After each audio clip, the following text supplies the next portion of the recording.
If we can please begin.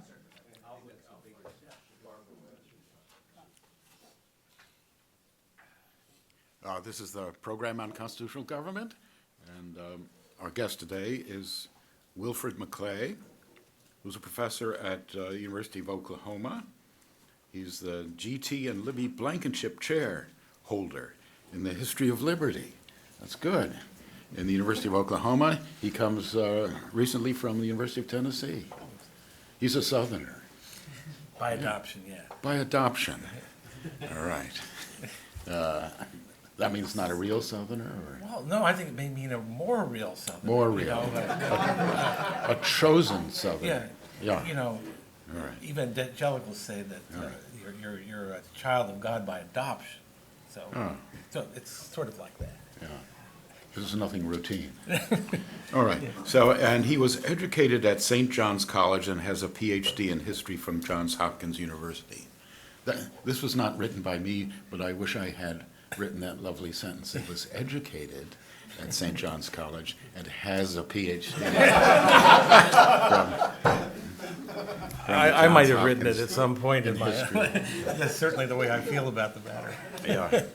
And he has written these books, The Masterless, Self and Society in Modern America, A Student's Guide to U.S. History, in that excellent series. Yes. Yes, You're in it. Religion Returns to the Public Square, and Figures in the Carpet, Finding the Human Person in the American Past. Is that the most recent? That's Well, I actually have a book about to appear called Why Place Matters. Oh. Yes. Why Place Matters, and this is part of a book that you're working on. Yeah. On guilt. His subject today is the strange persistence of guilt in a post-religious age. So, Bill. Thank you. It's wonderful to be here. Really, such a privilege, and I see faces of old friends, new friends, maybe even new enemies. But new enemies are always better than old ones. So. This is part of a longer project, a book project, and if I could summarize in a few sentences what I'm moving towards with this, and this is all I'm still working through all of this, so this is very helpful to me to have the opportunity to talk to a bright, responsive, critical audience about some of these ideas so that you can help me think through what I'm doing. But my underlying premise is that guilt is becoming an ever more powerful and pervasive presence in modern life, even as we lack the means of formally recognizing it or obtaining absolution for it. So I'll be making some rather large claims for guilt in what I'm going to say, claims that admittedly are largely by inference, because guilt is something hard to measure, hard to identify, hard to measure, but I'm of the view that if we restrict historical explanations and inquiries to only the things that can be measured, then we're going to have a fairly sterile practice, and which will keep its record clean by refusing to engage the most interesting questions. So I'm not going to try to keep a clean record in that regard. I can identify with precision, however, the moment at which the idea for this book came to me. And it was, some of you may recall a few years ago, something in Great Britain, or we're supposed to say the UK, called the Atheist Bus Campaign. Did any of you know about the Atheist Bus? The Atheist Bus Campaign was something it was a project of Richard Dawkins, the evangelical atheist, about whom you all know. And it was a reaction to a evangelical Christian bus campaign, which there were posters on the sides of buses in London and presumably in Oxford as well, since it caught his eye, extolling Christianity and Jesus. And this was annoying and offensive to him. So he thought, let's mount an atheist bus campaign. And so he got together a group of people and mounted this campaign. And they came up with this slogan, which for a period of time you would see on buses in major cities in the UK. There's probably no God. Now stop worrying and enjoy your life. and, and when I became aware of this, I had two reactions. One was I couldn't believe that, whatever we say about Richard Dawkins, he's a wonderful, lively writer. I couldn't believe that they came up with something so lame, that there's probably no God. There might be a God. That would be a real reason for worrying. So the lack of oomph behind the slogan, the tentativeness of it, I think Pascal would have been very comfortable with continuing to wager as he always had, based on a slogan like this. So that was striking. But more seriously, I was brought up short by the sense that there was no connection between these two things. What is the connection between believing in God and worrying, or believing in God and failing to enjoy life? It seemed like a non sequitur to me. And I started thinking about it, and I realized, of course, there's a long lineage to this idea. We could go back to Nietzsche, to the genealogy of morality, where he makes the argument that the very idea of God, or of the gods, originated with this feeling of indebtedness towards one's forebears and ancestors. And here I note, as Nietzsche does, the word guilt in German, Schuld, is the same as the word for debts, Schulden. And I should also say that I'm aware of the fact that guilt is a term has an ambiguity as to whether we're talking about it as a forensic term, that is guilt in the sense of culpability, that you committed a crime, and guilt as an emotion, as a subjective experience. Being guilty versus feeling guilty. These are two distinct things. Unfortunately, they're very difficult to separate, in fact. So I think the ambiguity, the tendency to equivocate a little bit here and there is maybe not entirely unjustified. I won't spend much time on Nietzsche, since I have a feeling many of you are familiar with Nietzsche's account of this, but that the sense of guilt begins with this sense of indebtedness to ancestors. And as the tribe becomes more and more powerful, the sense of guilt increases, and the sense of the ancestors as authoritative figures, as semi-divine and then eventually divine, increases. This inflation into gods of the ancestors. Let me just read you a passage from the text, Nietzsche text. The advent of the Christian God as the maximum God yet achieved brought about the appearance of the greatest feeling of indebtedness on earth. And then he goes on to say, assuming that we have now started in the reverse direction, that is deflating God. God's not dead, he's deflating. So assuming we've started in the reverse direction, we should be justified in deducing with no little probability that from the unstoppable decline in faith in the Christian God, there is even now a decline in the consciousness of human debt. Indeed, the possibility cannot be rejected out of hand that the complete and definitive victory of atheism might release humanity from this whole feeling of being indebted towards its beginnings, its causa prima. Atheism and a sort of second innocence belong together. So once atheism is arrived at, it will be time to stop worrying and enjoy your life. To go back to the bus campaign. Well, I submit that clearly this has not turned out the way that Nietzsche had hoped. I think a better prophet from roughly the same period in the development of modernist thought, it was Freud, in this one regard. Freud, of course, was notoriously not a friend of religion, but he does give religion its due in certain ways. And in his great book, Civilization and Its Discontents, Das Unbehagen in der Kultur, it's a different emphasis in the German. It's the Unbehagen, the discontents, that's the principal object. Anyway, in this book, Freud declares the tenacious sense of guilt to be the most important problem, and I'm quoting here, the most important problem in the development of civilization. In fact, it seems that the price we pay for our advance in civilization is a loss of happiness through a heightening in the sense of guilt. Close quote. But guilt is an elusive entity. It's hard to identify. It's hard to comprehend. It's often on an unconscious level.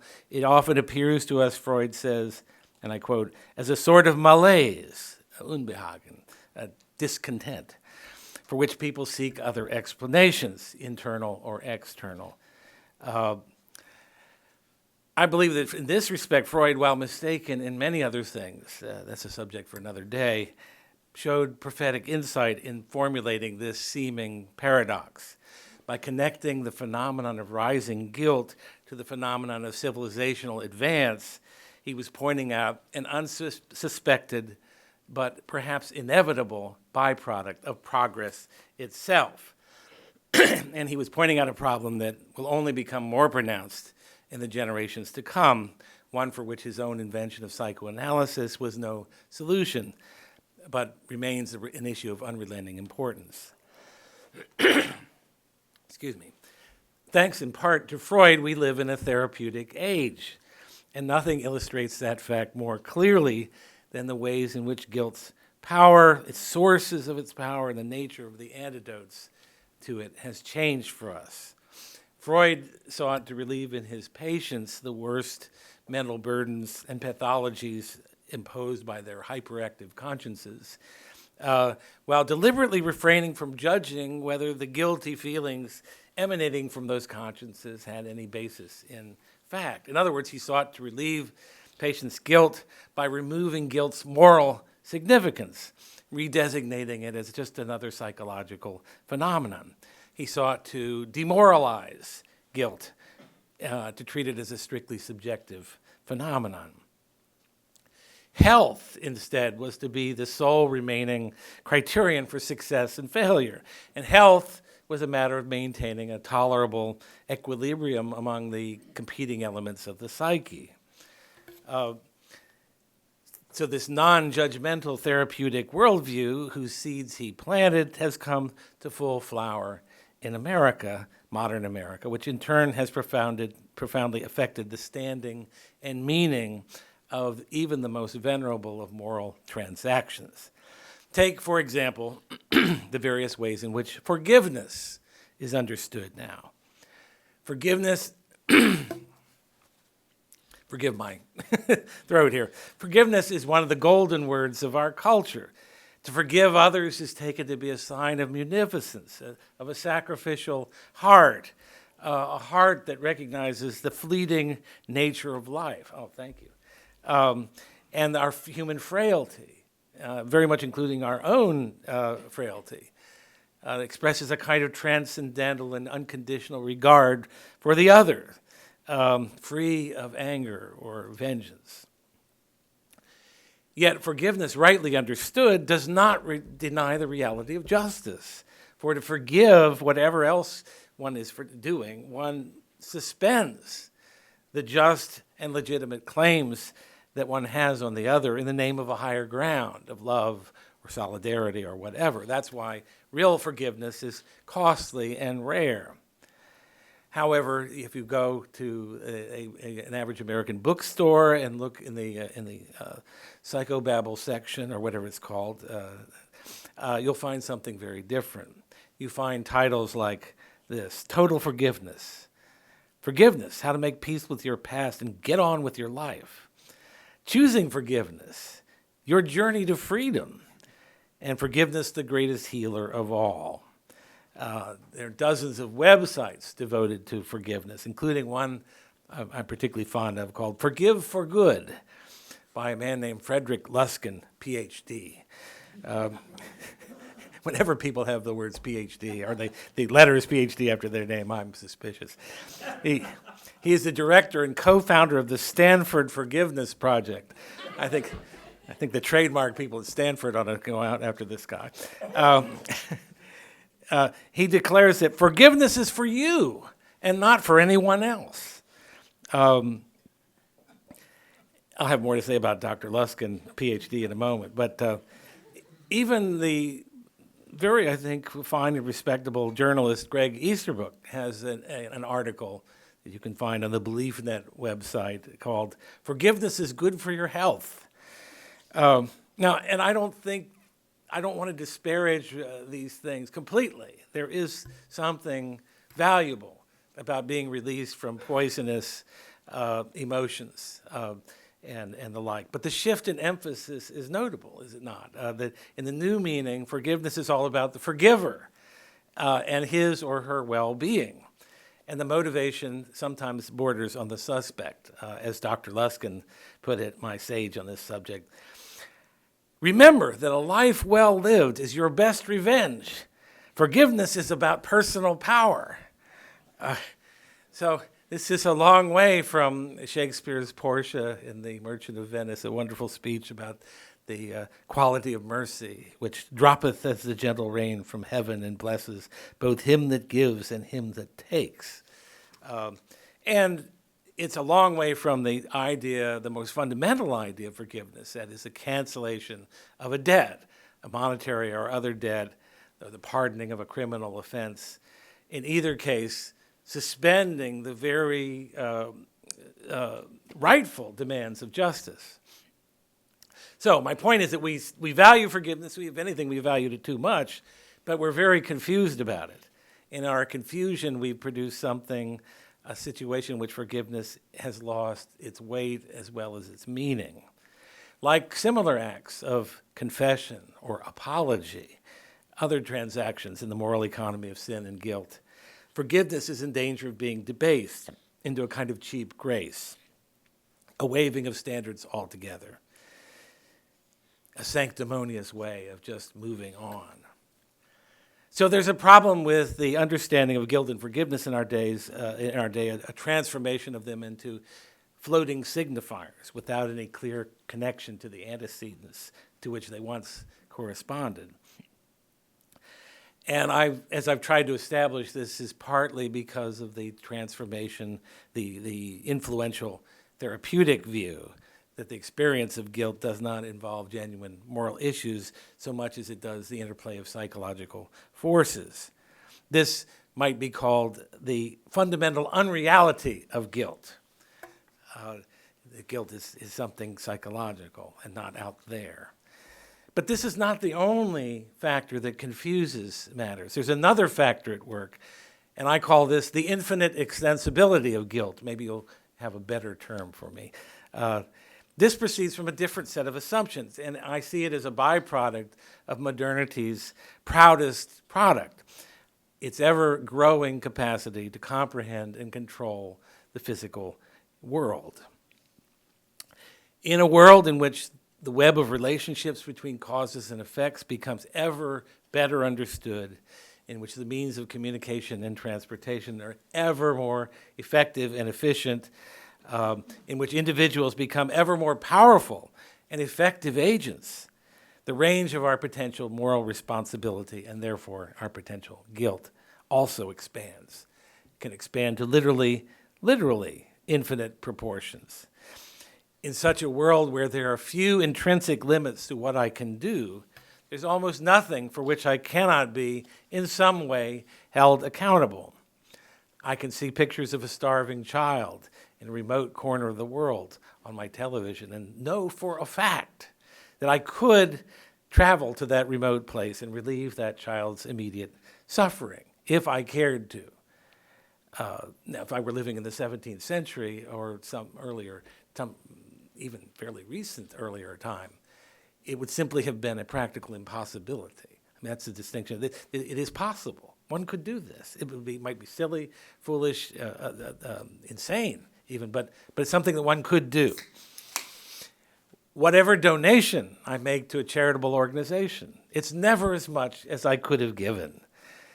I can never diminish my carbon footprint enough, or give to the poor enough, or support medical research enough, or otherwise do the things that would render me morally blameless.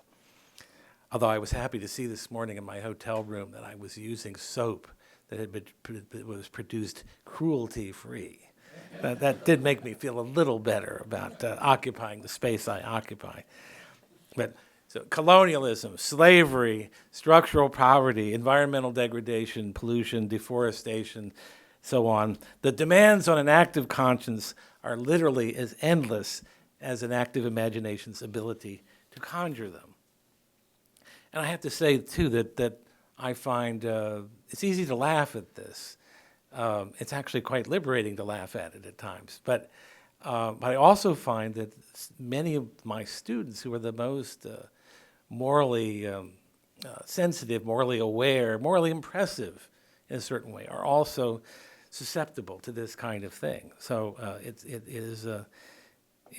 a real problem. So there's two factors I have in play here: the therapeutic nature of guilt with the crushing hyperabundance of it. And those would seem to be opposite. How can something illusory be something omnipresent? Are we guilty of nothing or everything? But in practice, the two tend to reinforce one another. The disproportionality of the latter, of the infinite extensibility of guilt, leads to its being managed by the former, the illusory quality of guilt. Not knowing how to cope with the monumental scale of our infinitely extensible guilt, we dissolve it into a Woody Allen joke. So excessive is our propensity for guilt, particularly in the developed West, that the French writer Pascal Bruckner, who has the ideal Alsatian name, Pascal Bruckner, he is in fact Alsatian, in a recent study called The Tyranny of Guilt, a really wonderful book, has identified the problem as Western masochism. He says, it's a hard argument to summarize, but I think the nub of it is this, that the lingering presence of the old notion of original sin, the ancient poison of damnation, holds even secular philosophers and sociologists captive to its logic, so that the more they proclaim themselves to be agnostics, atheists, and freethinkers, the more they take us back to the religious beliefs they are challenging. As a consequence, he goes on, most of modern Western thought is little more than a mechanical denunciation of the West, in which remorse has ceased to be connected with precise historical circumstances, that floating signifier idea, and instead is a dogma, a spiritual commodity, almost a form of currency manifested in the non-stop duty of repentance. As I say, I admire this book. I admire his analysis. But it is, I think, a fundamentally Nietzschean analysis and is defective simply because I think the problem goes deeper than a mere question of cultural masochism arriving out of vestigial moral reflexes. And I say this because it is, after all, not only our pathologies that dispose us in this direction. The pathologies have an anterior source, if I'm right, in the very things of which we're the most proud: our knowledge of the world, of the world's causes and effects, and our ability to shape and alter those causes and effects. Unless one takes the position that guilt is to be banished from the human condition, which is something like the Nietzschean position, one has to face the fact that in a world of ever-growing knowledge, there's no easy way of deciding how much guilt is enough and how much is too much, hence the paradox that Freud identified. And that brings me to what I think is the heart of my project. Notwithstanding all the claims about our living in a post-Christian world devoid of censorious public morality, I argue that, in fact, we live in a world that carries around an enormous and growing burden of guilt and yearns to be free of it. This condition can't be explained away as nothing more than psychological aberration. It is, to repeat, a product of the very things of which we in the modern West are most understandably proud: our heightened moral awareness and our achievements in the realms of science and technology, which enable us to exert a greater and greater mastery over the terms of our existence. And I would mention here, and I'll say more about this later, that this includes the heightened moral awareness, includes our awareness of the universal rights of man, of international canons of law, etc. I'll come back to that in a while. These achievements, I argue, have created psychological burdens that are too little acknowledged and forever looking for an opportunity to discharge themselves. Indeed, it's impossible to exaggerate how many of the deeds of individual men and women, including vicious or violent or dehumanizing deeds, can be traced back to the powerful need of human beings to feel morally justified, to be found innocent, to feel themselves right with the world. One would be right to expect that such a powerful need would continue to find ways to manifest itself, even in odd and perverse ways, as, for example, the extraordinary prestige accorded to victims as a category in the contemporary world. And actually, this brings me to a story that is about victims. It comes from a New York Times column by a classicist named Daniel Mendelsohn at Bard College. He writes about his own family's experience of the Holocaust and other things. And he wrote this column about a story he had heard of an orphan Jewish girl who trekked 2,000 miles from Belgium to the Ukraine, surviving the Warsaw Ghetto, murdering a German officer, taking refuge in forests where she was protected by wolves.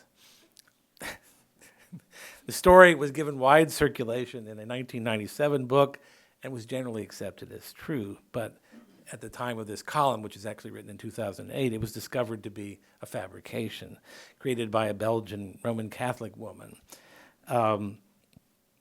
Such a deception, Mendelssohn argues, is not an isolated event. There is a rash of what he calls phony memoirs.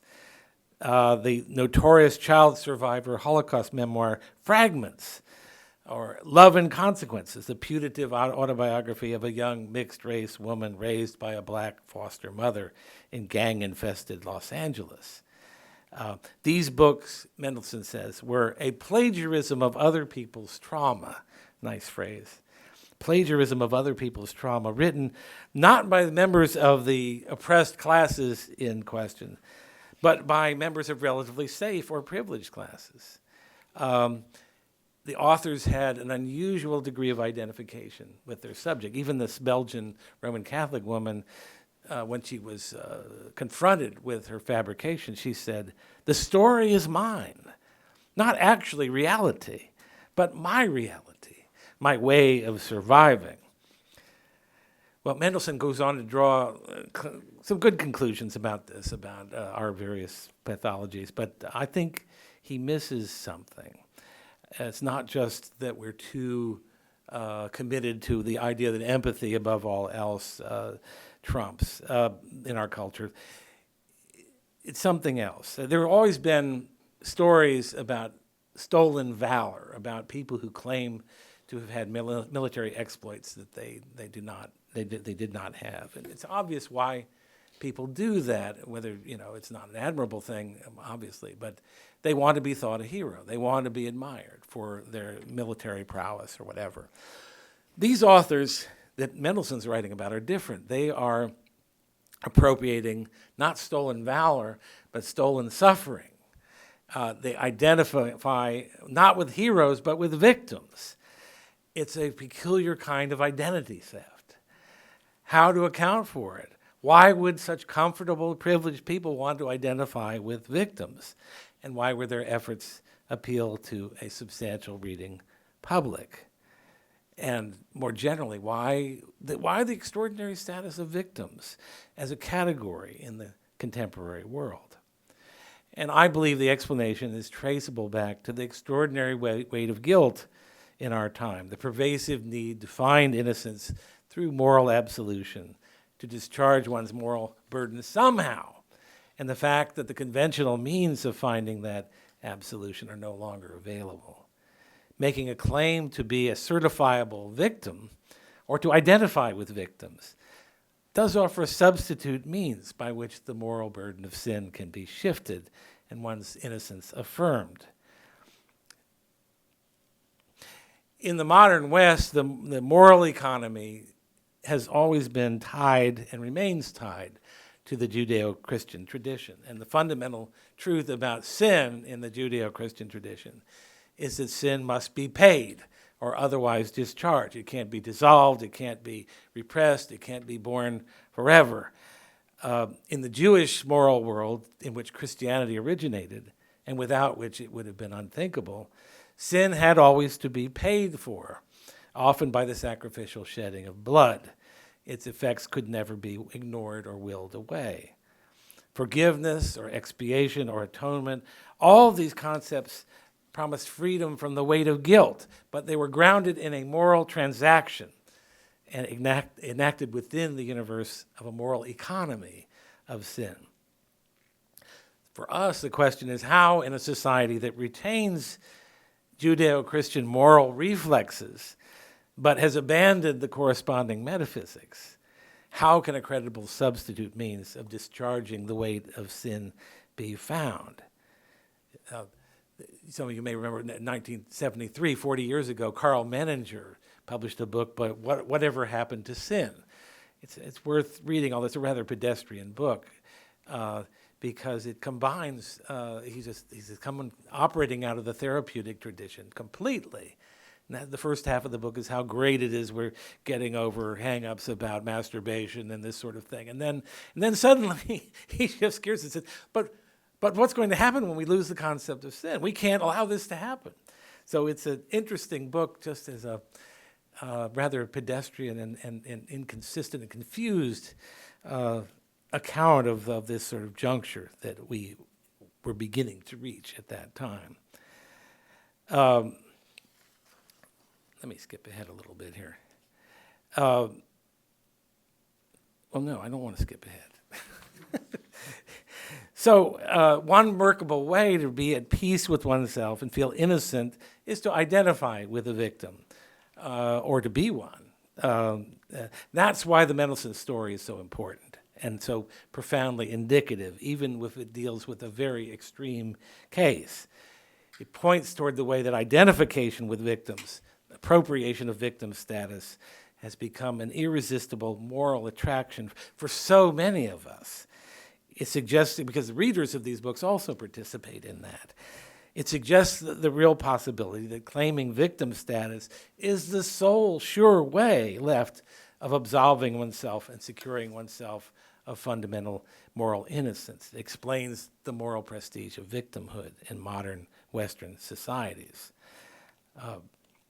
It may also explain some of the enduring moral appeal of political protest movements, no matter what they're protesting, struggles against injustice. Why should that be so? Because with ever more expansive moral responsibility comes inevitable moral guilt for reasons I've tried to explain. So if one wishes to be innocent, one must find a way to make the claim that one cannot be held morally responsible. And that is what the status of victimhood accomplishes. When you're a victim, you're released from moral responsibility, since a victim is someone who by definition is not responsible for his condition, but can point to another. And victimhood also provides the ability to displace that responsibility onto others. As a victim, one can project onto another person, the victimizer or oppressor, any feelings of guilt he might harbor, and then projecting that guilt lifted off his own shoulders. The result is an astonishing reversal in which the designated victimizer plays the role of the scapegoat, upon whose head the sin comes to rest, and who pays the price for it. By contrast, in appropriating the status of victim or identifying with victims, the victimized can experience a sense of moral release, of recovered innocence. It's no wonder this should have become so common a gambit in our time. So effectively does it deal with the problem of guilt. One could have a whole chapter about academic politics relating to race, class, and gender and this sort of thing, built around this process of projection and mutual projection. But this creates problems, especially in our public life, because it doesn't deal honestly with the problem of sin, but merely plays this game of projection and displacement. One sees some of these problems in, for example, the public apologies for past malfeasances, such as the institution of slavery, periodically put forward by the United States Senate and other entities. Not that such an apology is necessarily a bad thing. It is important to find ways of achieving reconciliation on matters of long-standing pain and woundedness. But it has to be said that this pattern completely serves the infinite extensibility of guilt, an empire without boundaries, in which no feature of American life is so remote or intimate as to be immune from the charge of complicity. In that realm, nothing can ever be forgiven, because moral responsibility is everywhere and nowhere, too pervasive and diffuse ever to be located, let alone answered. Now let me shift a little bit here in my concluding section to talk about something very different, the guilt of groups, and in particular, just to focus on one area of that, the modern pattern of post-war settlements, and I think particularly in the 20th century, in which all these factors operate not only on an individual level, but on a collective level. I mean, the very idea of war guilt is modern, is unique to modernity.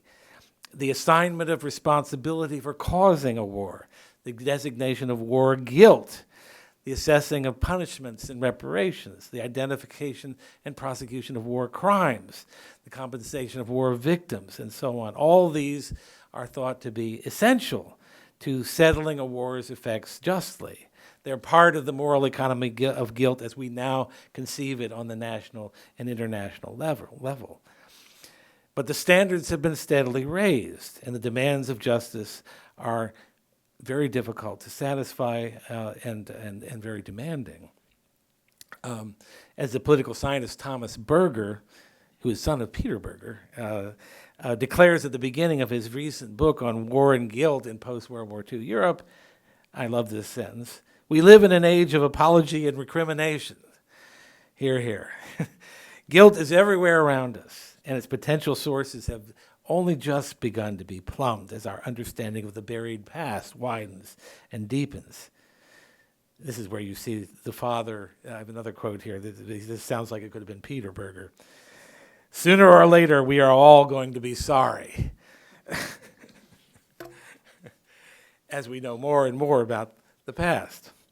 Much of this heightened moral awareness is something new in human history. It stems from the growing pluralism of Western democracies and the unprecedented influence of universalized norms of human rights and justice, supported by an ever-growing array of international institutions and non-governmental organizations, ranging from the International Criminal Courts to Amnesty International, and so on and on.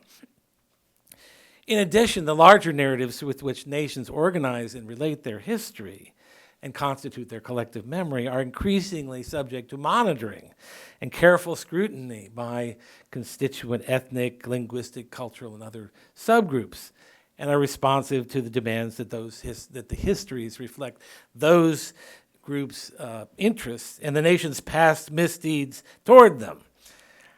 Never has there been a keener, more widespread sense of particularized grievances at work throughout the world, and never have such grievances been able to count on such a favorable hearing. At times, the moral status of victims seems virtually unassailable, while that of the nation state seems irredeemable. One of my teachers at Johns Hopkins, John Hyam, who started his career as a great proponent of immigration history, ended it by saying, "The nation state has become the villain in other people's stories." Wonderful reversal, a little late, but and it may be an overstatement, but there's no disputing the fact that history itself, in particularly in terms of coming to terms with the wrongs of the past and the search for historical justice, has become a more salient element in national and international politics, which goes back to my opening premise about guilt becoming a salient factor in history itself. We see this in the concern for the abuses of indigenous peoples, colonized peoples, subordinated races and classes and the like, and in the ways that nations relate their stories of war. Far from being buried, the past is alive with moral contestation and guilt. All this might seem to represent a form of moral progress, just as surely as the scientific and technological progress of modernity. Perhaps the most impressive example of sustained collective penitence in human history has come from the government and people of Germany, who've done so much to atone for the sins of Nazism. But the trouble is, how much penitence is enough? How long? When can we say the German people, who are an entirely different cast of characters than those who lived under the Nazis, are free and clear and have paid their Schulden to the world and to the past? Who could possibly make that judgment? And will there come a day, has the day already arrived, when the Germans have had enough of this and begin to seek their redemption by other means? This points to another problem for post-war settlements, and that is the problem that our age's heightened universal moral standards apply universally, which is to say they're weapons on a pivot that can be whirled around and trained with devastating effect on the very ones promoting them. Those who stand in judgment can and should be held to the same standards they impose. The mirror of guilt points back at them, too. Who, after all, is wise enough to administer post-war justice with impartiality and detachment and impeccable moral credibility? What nation or entity is sufficiently without sin to cast the decisive stone? The Nuremberg and Tokyo war crimes trials were landmarks in the establishment of institutional entities administering international law. But they were, after all, of questionable legality, reflecting the imposition of ad hoc ex post facto laws administered by victors whose own hands were far from being entirely clean. Consider the irony of Soviet judges sitting in judgment of crimes that their own regime committed with impunity. Indeed, victors who might have been made to stand trial themselves had the tables been turned for the firebombing of Dresden or the bombing of Hiroshima and Nagasaki or dozens of other acts. Or thinking of an earlier time, one can reasonably consider whether the Versailles Treaty assigning guilt to Germany for the First World War was not itself an act of serious injustice, the indignity of which helped to bring on the catastrophes that would follow it. Perhaps one lesson all this teaches that the assignment of guilt, especially exclusive guilt, to one party or another may satisfy the most urgent claims of justice or the desire for retribution, but may fail utterly the more important needs of reconciliation and reconstruction, simply of peace. The algebra of sin demands an atonement, but for some aspects of the past, there's no imaginable way of making that transaction without creating sins of equivalent dimension. What possible atonement can there be for, say, the institution of slavery?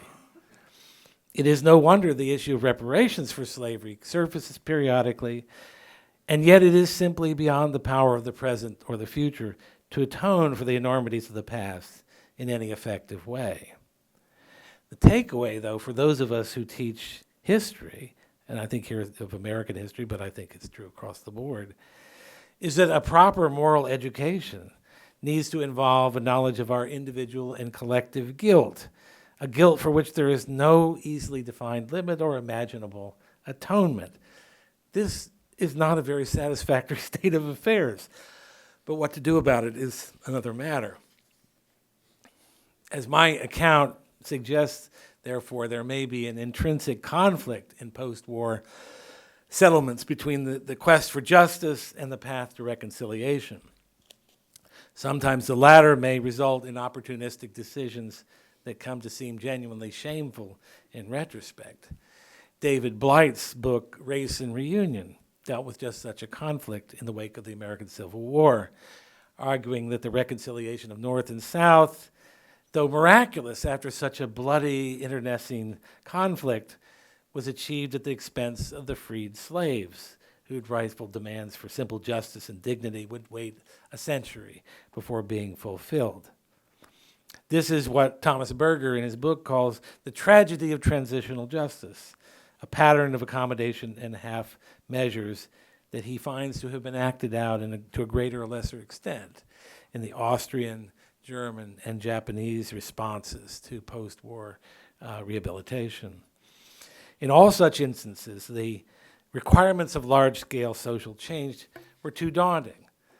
The purging of old elites, for example, was impractical in situations where their expertise and experience was invaluable for rebuilding shattered economies. The debathification of Iraq might be an interesting example of the perils of such a purge. And national narratives might be allowed to fudge the truth for the sake of national self-respect, as with post-war Austria, which for a long time described itself as Hitler's first victim, a half-truth at best, rather than his ardent accomplice, closer to the facts of the matter. And when Kurt Waldheim's past came to light, I think that view pretty much crumbled. It seems that the sheer passage of time is required for societies to have the ability to engage with the moral implications of their own past. In the meantime, transitional justice is the best that can be reasonably be expected, however morally unsatisfactory it may seem by universalistic standards. Prudence and moral purity are incompatible, which means that guilt remains.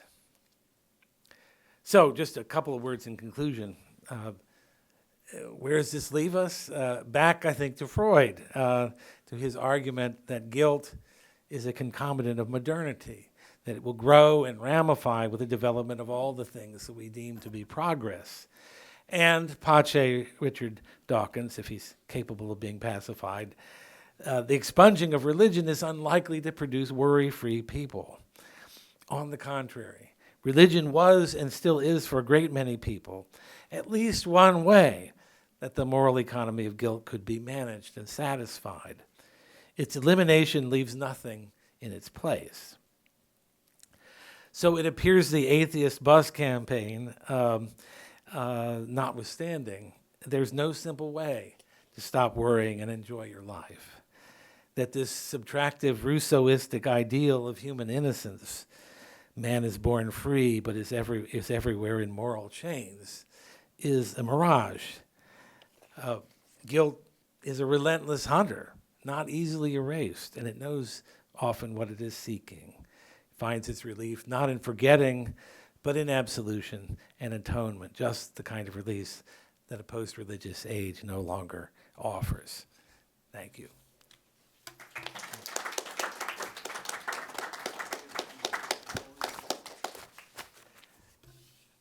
That was cheerful, wasn't it?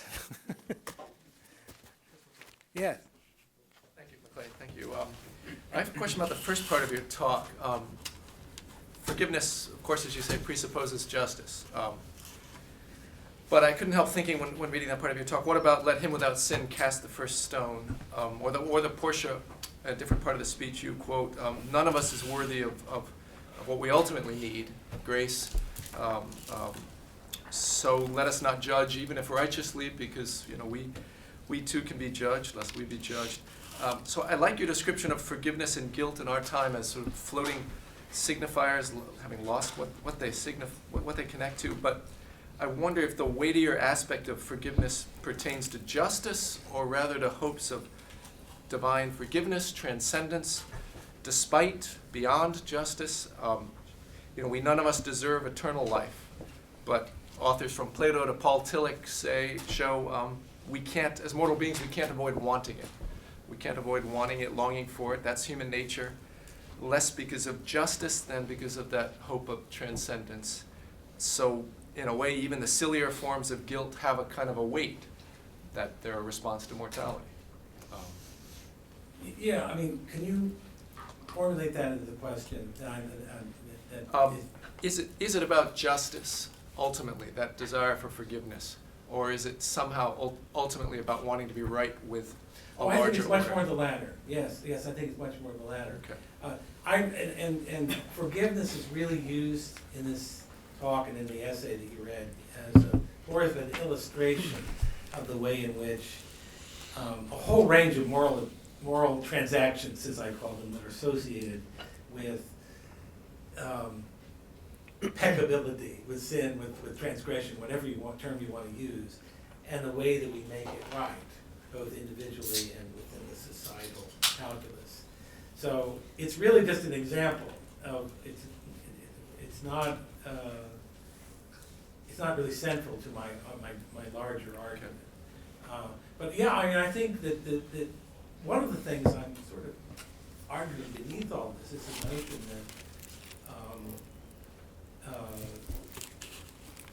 that it's important to keep in mind that we actually, however debased it is, that there is some kind of moral sense that continues to operate. And even vicious, violent, dehumanizing actions by individuals who also could take those modifiers may have some sort of moral intent behind them. It's strictly a self-centered desire to sort of get right with the world by eliminating the source of pain or the source of moral offense. But yeah, I think that's that's a deeper need that's being described here. Forgiveness is one way of addressing guilt. If you're that person to whom you owe a debt, literally or figuratively, forgives the debt, then you are in the clear. It's different if they just forget about the debt or make no mention of it. Then the moral transaction has not occurred. That's just erasure. And erasure doesn't do the job of making right what needs to be right. In forgiving ourselves, we hope to be forgiven, obviously, and that's somehow, I think you. Or I would think more the reverse. Than forgiving others, that's what I meant. Yeah. Yeah. It begins with the other and not with yourself. We would hope to be forgiven by them. Yes. Yes, Bob. First of all, I just want to compliment you on such a kind of fresh, observant reasoning about this very interesting phenomenon which you bring up. It goes back a long time. Remember guilty liberals and the Vietnamese War? That was when I first began to really see it. But I just have two suggestions. One is on your account of the cause. Aren't we in a special time in which intellectuals, philosophers, opinion leaders have turned guilty about their civilization?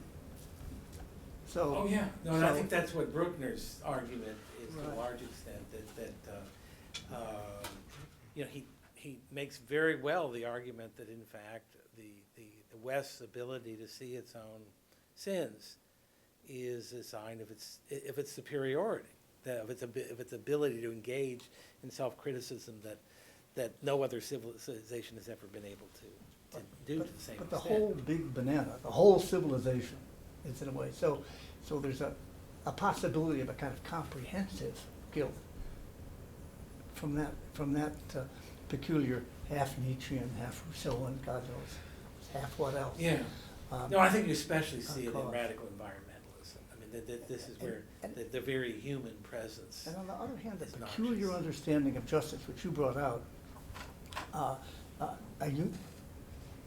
we're all equal. And at the same time, we ought to be relieved of suffering. And since that's, in a way, impossible, you blame it on the civilization, or you can blame it on something. So it's Yes. that too has a kind of comprehensiveness to it. And just the last thought. There's something in the essay that I left out of the talk that I think is relevant there. This is this whole notion of the different buyer's remorse. That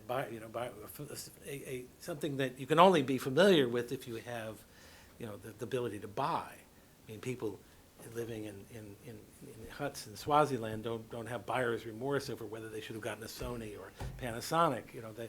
You have to have the means to have buyer's remorse. You have to have all these choices facing you so that you are responsible for making the wrong choice, choosing the wrong house, the wrong spouse, the wrong neighborhood to live in, whatever. And there's a sense of relief sometimes that I think we all can identify when the decision is taken out of your hands. Should I go here or there? Well, the house burned down, so I have to go here. That there's a kind of relief that you don't have that choice. And I think choice inevitably brings this kind of burden of doing the wrong thing, of moral responsibility, and therefore guilt or shame. I'm going on and on. I'm sorry, I interrupted your But question. no. Just two other thoughts. One is that there's something in Nietzsche's notion that we seek to be relieved from personal moral conduct. That non-judgmentalism means that you're guilty about judging others, and in a way that also relieves you from guilt about your own failings as a human being as such, because we're all of equal dignity nevertheless. So that there's a problem there also. There's something, it seems to be, in the Nietzschean notion that we're relieved of guilt that leads to what you mentioned, the non-judgmentalism. And the last remark, I'm trying to think of this in other terms, forgiveness in somewhat other terms. And what occurred to me just listening to you here was Aristotle's understanding of equity. That is that there's much injustice in the world. Much of it you have to have an understanding for. The people can't help it. And therefore one retains a certain opinion as to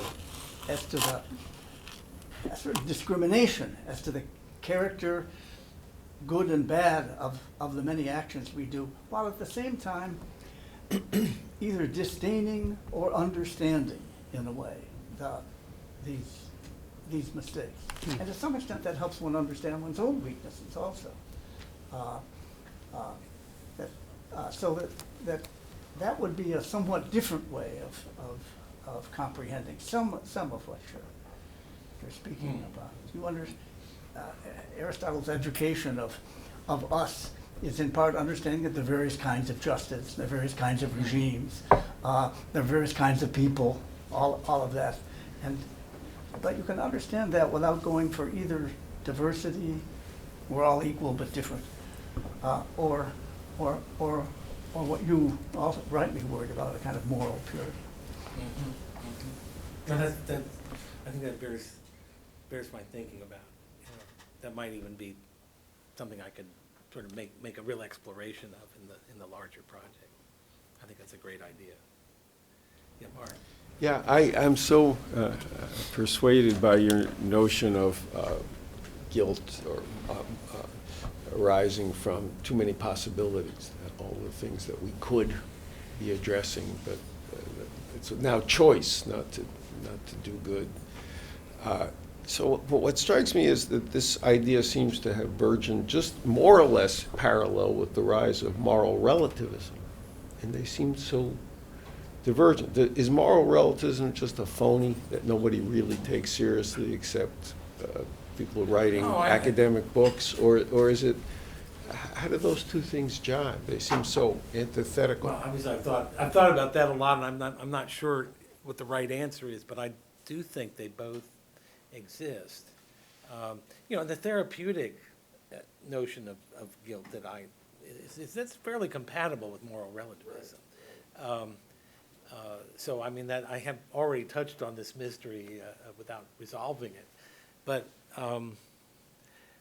I would say one consequence of it is that we lack the means to identify and to talk about guilt as what it is. And this is why I think so much of our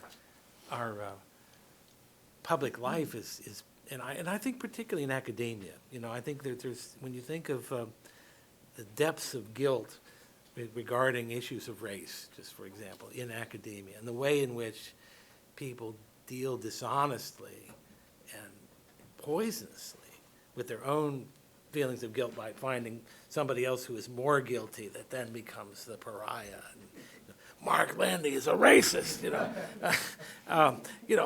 there's so much of this, and it really does involve people in a contemptible way, but an understandable way, working out their salvation with fear and trembling, by blaming somebody else for the things that they can't admit to their own consciousness as being perhaps their own issues. Or that certain social conditions ought to be resolvable because we, impoverished or people who are in a structurally subordinate seemingly situation, we ought to be able to solve this. We can put a man on the moon. We can do all these things. We can do anything. So obviously that we haven't is a sign of someone's culpability or not caring enough or whatever. Let me see, I think I really like your point that there is a relationship between the therapeutic and the omnipresent guilt, because the therapeutic deprives us of the language for figuring. I think that's nice. Yeah, it I floats like the that a lot. signifier, and which is They are. initially, a liberating feeling. I'm really not as bad as my mother always told me I was. You sort of invent a new, with the help of your shrink, you invent a new narrative of your life, how you are a victim, but ultimately that doesn't really get you anywhere. And in fact, you may be guilty, in spite of your mother. What you said about sending a man to the moon makes me ask, what is the responsibility of modern science for this spreading of responsibility? The more you know, the more you can do. The more you can do, the more you're responsible for. The more you're responsible Yes. for, the more you feel guilt when something goes wrong or is ill done. And As T.S. Eliot said, after such knowledge, what forgiveness? I mean, it really, I don't know that he had this in mind, but it certainly fits. And science's great imperious claims for itself don't help. I mean, if scientists would be more modest, would stop saying the science is settled, or letting loudmouths who speak in their behalf say the science is settled. the notion that knowledge is power seems to be the effectual Yeah, yeah. point. Yeah, even in Nietzsche, this notion of something like progress and powerfulness, that guilt becomes the sense of obligation to the ancestors grows and grows as the tribe becomes more powerful.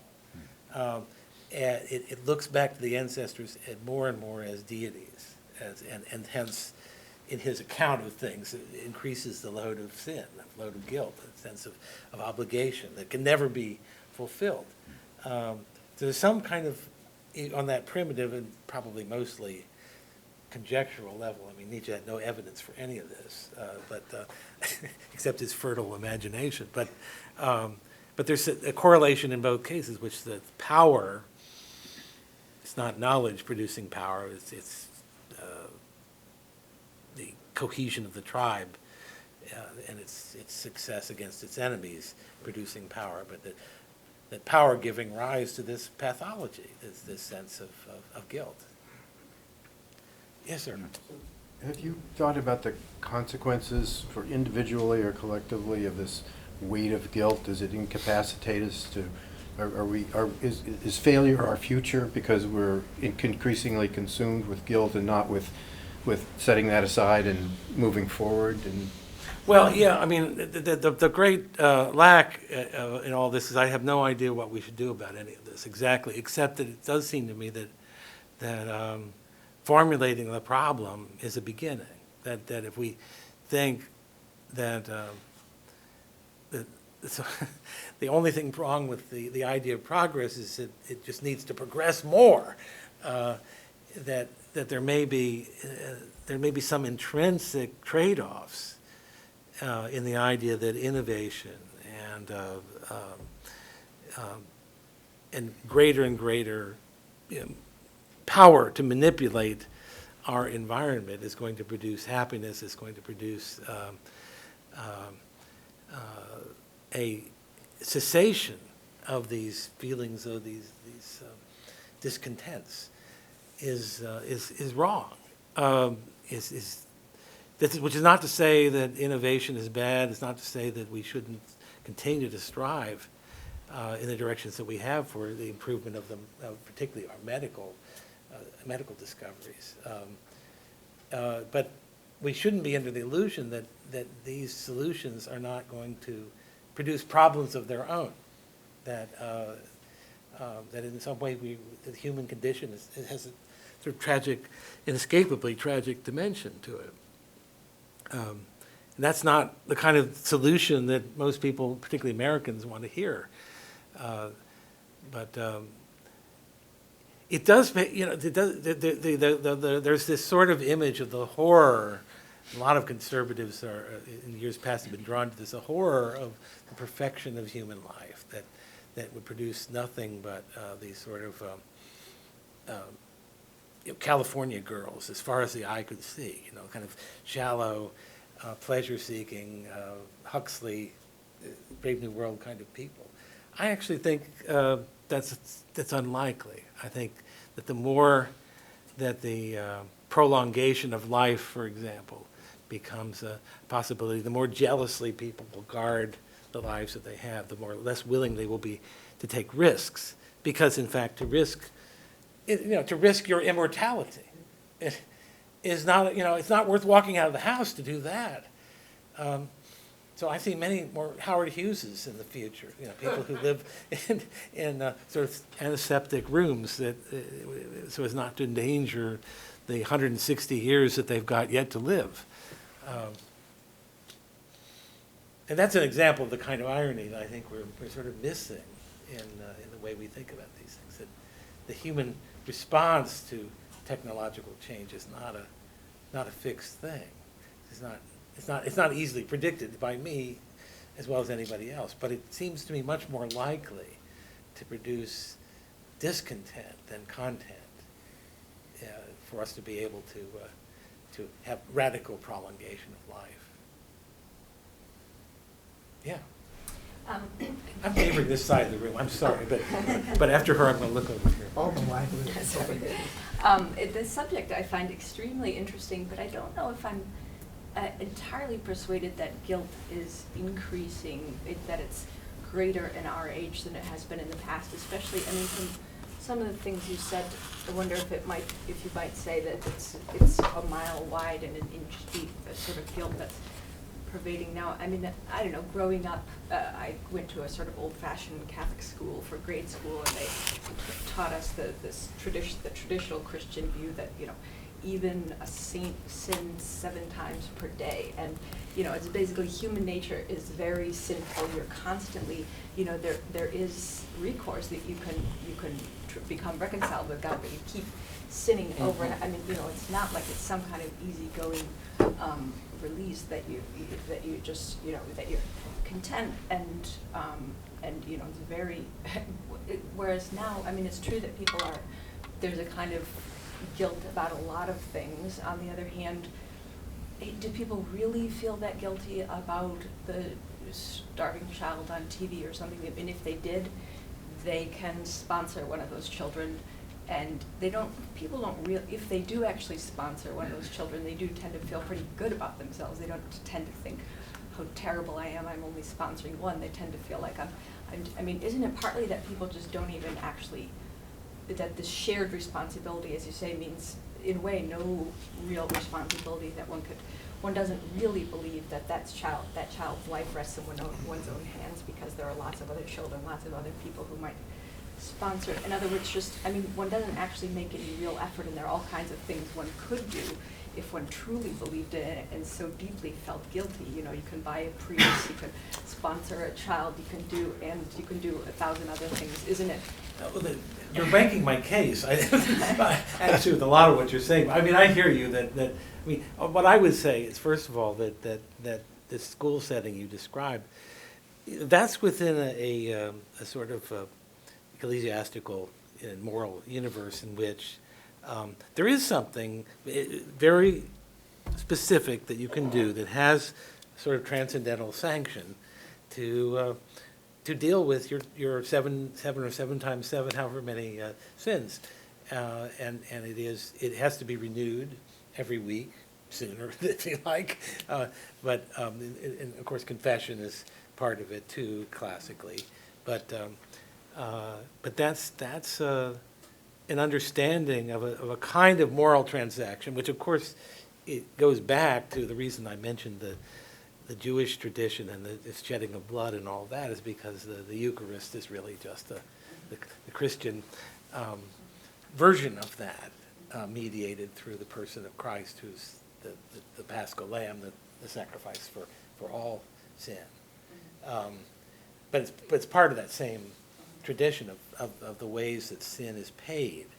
And we don't have that now. Now, I mean, you're right. I mean, how can you measure, is it a mile wide and an inch deep, or so on? But I think the point you make about how there are 1,000 other things you could do is a recognition that what we have to do is decide, well, I'm going to do this. I remember Michael Kinsley, the journalist, said, the way I deal with these things is that, all the homeless on the streets, I give everybody a quarter.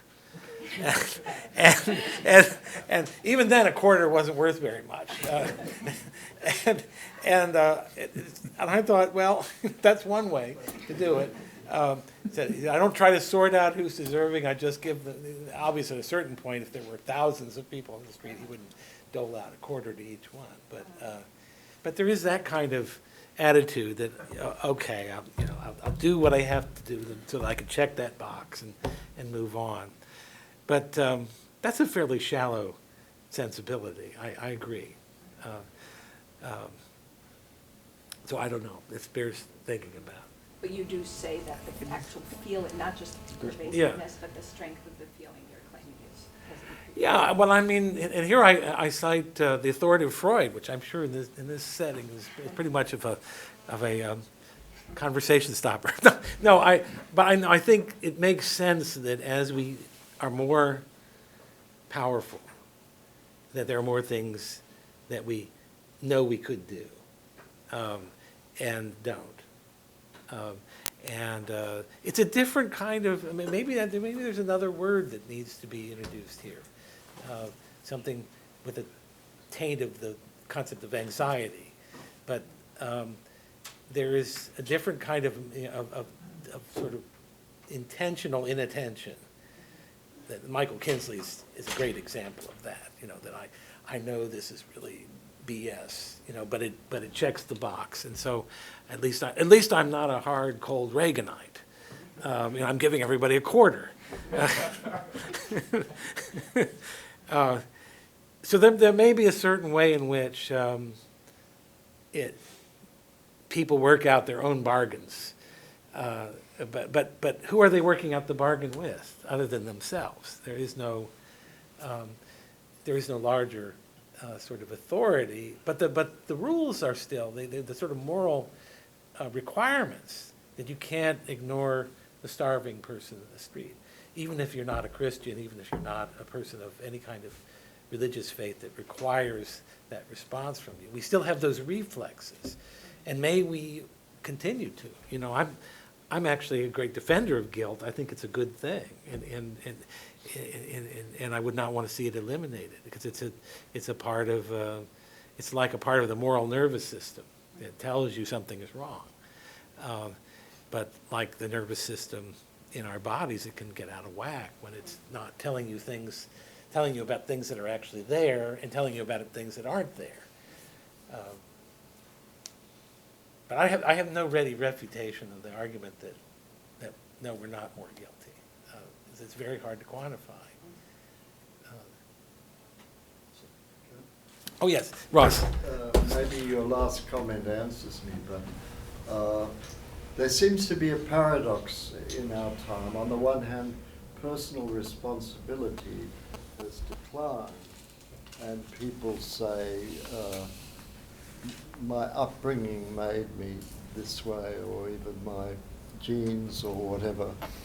And so there's a decline of the feeling of guilt about these matters. And yet on the other hand, as you've alluded with the environmental thing, there's a sort of a cosmic guilt, and toward history, very problematic, because my grandparents may have mistreated Australian Aborigines, but can I apologise for them? But this is all the rage, and the environment, some people think that we're guilty toward nature now for the things we do. And so is there any transference from the one to the other? Has the decline of feeling guilty personally been transferred to this other Well, I realm? think the What? example, I may be Some twisted. people would say that the latter ones, it's a fake guilt, because you're not responsible for what your grandparents did to the Aborigines, and we're not necessarily demolishing nature by chopping down a few trees, because God produces more trees. So some people would say that the only guilt you should feel is personal. Yeah. Just about the first part of what you said about the diminishing of personal responsibility. I'm not sure that really runs counter to what I've argued. You know, the way you described it reminds me of the song in the West Side Story. You know, the Officer Krupke. You know, I'm depraved on account of I'm deprived. You know, that's the victimization phrase. You know, it's I'm a victim. I'm a victim of my genes. I'm a victim of. I think in some ways the trend towards biogenetic explanations of human behavior, whether whatever, violence, sexual orientation, all sorts of things that intelligence, we attribute to strictly, or there are those who are inclined to attribute them to strictly deterministic biogenetic explanations. This is not quite being a victim, but it's a way of getting the question of personal responsibility out of the picture. And I think that can be, I'm not saying it's always the case, but that can be a gambit that's designed to reduce guilt by reducing the possibility that personal responsibility could even have been exercised. What could I have done about my alcoholic gene, or whatever? So I think this goes back to the question of the therapeutic and the infinite extensibility, the seeming opposition of them, which may not be quite so much. I think Mark has to explain to me more how he worked out the reconciliation, but because that's a key element of my argument that I have to nail down. But I think that might be a sort of subset of that problem. But have I misunderstood? You look as if I misunderstood you. No? Okay, good. Yes, Jonathan. So I think that one of the parables that might be an organizing principle for what you're thinking about, in addition to Nietzsche, is Kafka's In the Penal Colony, because the explorer is observing the prisoner in the harrow, and he says to the commandant says to the explorer, "Guilt is never to be doubted." Yeah. That's the single most important thank thing. This trip was worth it just for that. Yes. But what's at stake is the recognition that it's the explorer who's observing this, and that's what we all are. We're explorers now, in a world where no one believes anymore that guilt is never to be doubted, and haven't for quite a while. So I wanted to go on that side of it, the side of guiltlessness, lack of guilt, because it seems to me that your emphasis is on an overburden of people's sense of guilt. And that's part of the problem. What's the relationship between guilt and a sense of guilt? Because I've thought about this in relation to my own work on vocation and what has, in most people's imagination, come to be sense of vocation. So that lack of concreteness becomes a basis for infinite expansion of everybody's got a sense of something or other. So the last remark about guiltlessness. You wrote something some years ago. You put me on the beat of Nathaniel Hawthorne's story Wakefield. Oh yeah. What's Wakefield's position on guilt?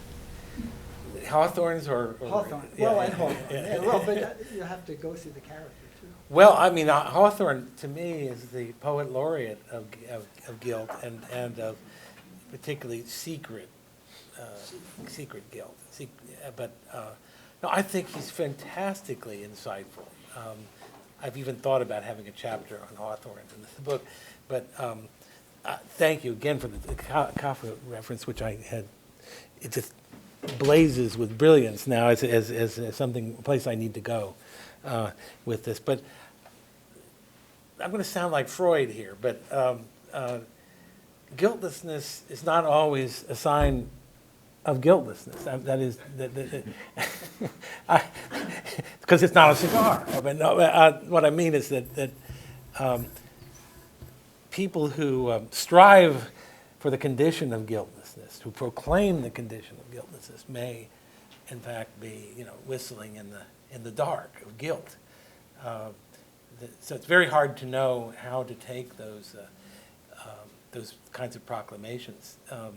The very need to proclaim them says something about the need to sort of say this in front of an audience, to convince others, and perhaps in order to convince oneself. But what I would say is that this could be an example of the problem that by proscribing the word,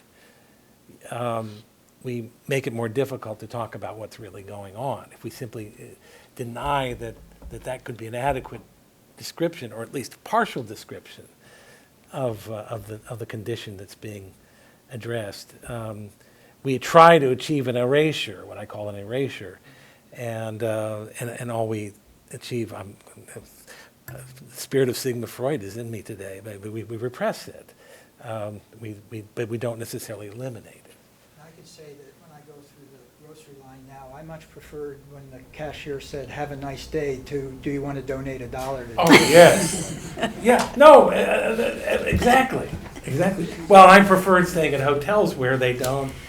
Not only the cruelty-free soap, but I particularly love the ones that say, you could really save the planet if you reuse your towels and don't make us launder them again. This is an Al Gore-like maneuver to do something for your own business interests and say that you can help me out and save the planet. That's a guilt reliever there. Guilt reliever. Yes. Oh, I think you had a question No, you first. go ahead. Well, I'll ask mine. I'm so fascinated by what degree this is a Christian effect and what degree it's a part of human being. I spend most of my days in the ancient world, and so I'm very interested in Yes. what you've thought about this. And one of the things that strikes me is I'm not even sure what the Greek word would be for guilt. I mean, there's injustice and there's indebtedness, but the indebtedness that you speak of, in particular towards ancestors and parents, that's not something that you don't feel guilty about. That it's a debt that you cannot repay, and that you feel gratitude towards it, and you owe honor and obedience, perhaps, but it's not something that you feel guilty about, that your mother sacrificed so much to give you life, because it was a gift freely given that you didn't request, and there's no sin involved. So I'm interested to hear what you think about that difference between how much of this is part of us as human beings and how much of it is just this particular Christian affect Judeo-Christians? I think that there's, yeah, I haven't worked that out. I mean, I'm not sure about it. I do think that it's heavily Christian, heavily Judeo-Christian, biblical. And that, I mean, if you just look at something like forgiveness, or maybe a better contrast would be humility, that it's just almost completely missing as a virtue in the classical world. I mean, that's something very different from what we're talking about here, but it's an indication that there's a whole different moral universe operating, and a whole different way of on the other hand, it may be that something like the scapegoat mechanism is more universal in character. That's certainly what René Girard argues in his book about the scapegoat, and that it becomes channeled in different ways in different cultures. I think where I thought you might be going with your question is another good question. Is this a Western phenomenon? I mean, do we see Japanese or Chinese parallels, or is it an entirely different moral universe? And I tend to think the latter myself. I don't think this is entirely a sort of question of human nature. I do think it's enculturated to some degree, but exactly how much, I don't know. And I'm not sure it really makes a difference in the long run as a practical matter, because it's so deeply ingrained in the West, in everything we value. That same material is present and active, and it's foundational. So the idea that you can just sort of pull that out and not have enormous consequences in other areas. I mean, what the loss of the sense of guilt would do to charitable activity in general, it would be gone. The motivation for it would disappear very quickly. So I mean, there's some way in which even secular charitable efforts rely on what I call those reflexes of Jewish and Christian moral sensibility. So it's a good question. Like all the good questions today, I haven't had a good answer. But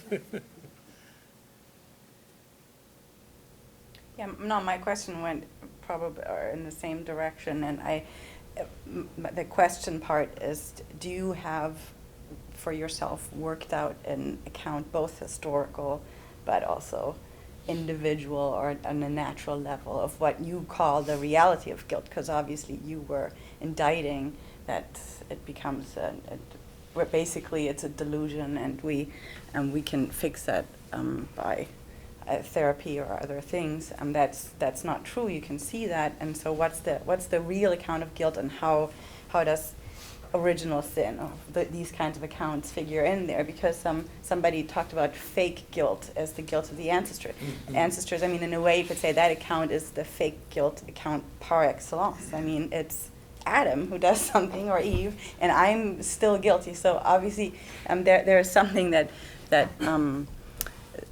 needed to happen, it seems, for people to be able to so completely somehow buy into that or find that convincing. And one suggestion I would have is that there is a difference, it seems to me, but there are people who know the antiquity much better than I do, but in the concreteness of the hope or the promise that Christianity holds out. It's very concretely possible to have eternal life in a very clearly formulated way, you could say. But that means that what you have to do for that, or your sense of falling short constantly, as Catherine said, you have to pay for the promise of that, or the possibility of that being attainable by this tremendously increased sense of falling short of what you'd have to do with it. In a way, the hybris of wanting this is compensated for by the shame for thinking you're kind of, you could be worthy of that. And that seems to me to be some kind of watershed that we're still in the although I mean, you need throughout. to include the fact that the belief in Jesus Christ is a sort of provides the means by which the burden of all those things is lifted, because the believer identifies with Christ. Yes, but you still, I mean, So if you're you not believe you're not in walking Christ, around feeling. you will perish. Yeah, believe no, in without stone. that, it's like, yeah, something. It's like a raft you cling to, or otherwise you go down. But that's something. I mean, that is very, very concrete, as you say. And I mean, I think that in a Jewish context too, there is. It's enormously difficult, but there are sort of rules that tell you how to live a righteous life, how to be regarded as righteous, and these are. It's not easy, but there is a path. But it seems it's more possible in Judaism because you have a gazillion laws spelled out that, of course, you'll always somehow fall short of. But in Christianity, the demands in themselves are impossible, you could say. Yeah, And the demand and, for love, like the childlike love of God, those things are impossible. So many philosophers, I think, would have said that it's impossible for a Christian to actually be happy because of that. Because if you emphasize that side that Catherine emphasized, it's in a way perennial misery. But you can also take the edge off by confession and those kinds of things. But that takes mediation of institutions. Yeah, which is a big problem. It's not Luther. Yes. All right, that's good, a big problem. That's what you've been talking about. And thank you so much. Thank you all. Really appreciate it.